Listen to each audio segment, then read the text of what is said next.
नाज़रीन, शिकारपुर में भी आशूरा जे दिहाड़े ते अज़ादारी जो सिलसिलो जारी है। मातमी जुलूस बरामद कया पिया वञनि। उन हवाले से वीडियो लिंक ते मौजूद है रशीद जामनो। जी रशीद।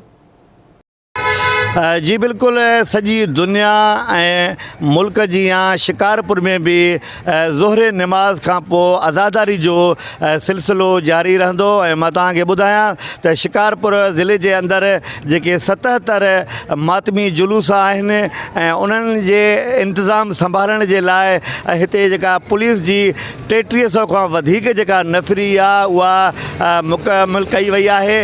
ऐं मां तव्हांखे वधीक ॿुधायां त पुलिस जी नफ़री खां अलावा रेंजर्स ऐं पुलिस जा एहलकार पिणु सॼे ज़िले जी मॉनिटरिंग करे रहिया आहिनि, जंहिंमें शिकारपुर ज़िले जे अंदरि 4 तालुका आहिनि, लखी गुलाम शाह, खानपुर, शिकारपुर तालुको।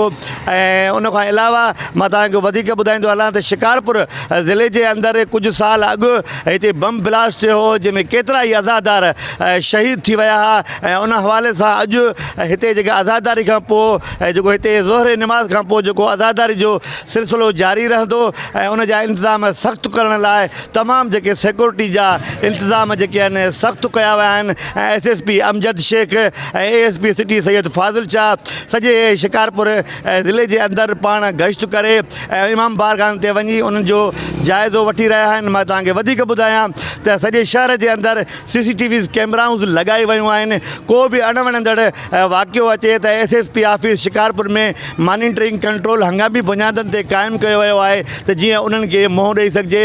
ऐं मां तव्हांखे वधीक ॿुधायां त सिहत जे हवाले सां अगरि को बि अणवणंदड़ वाक़ियो अचे थो त हिते शिकारपुर सिविल हॉस्पिटल जे अंदरि तमामु जेके सिहत खाते जा डॉक्टर्स आहिनि ऐं उन्हनि खे हाई अलर्ट कयो वियो आहे। ऐं उन खां अलावा 100 जे तादाद में जेके लेडी हेल्थ वर्कर्स आहिनि ऐं उन्हनि जूं ड्यूटियूं लॻाई वियूं आहिनि। ऐं मां तव्हांखे हिकु दफ़ो ॿीहर ॿुधायां त ज़ोहरे नमाज़ खां पोइ अज़ादारी जो सिलसिलो जेको आहे जेके 77 जेके इमाम बारगाह आहिनि उन्हनि जा जेके मातमी जुलूस आहिनि मरकज़ी रस्तनि ते थी शिकारपुर जो जेको हज़ारीदर चौक आहे उते गॾु थींदा। जी।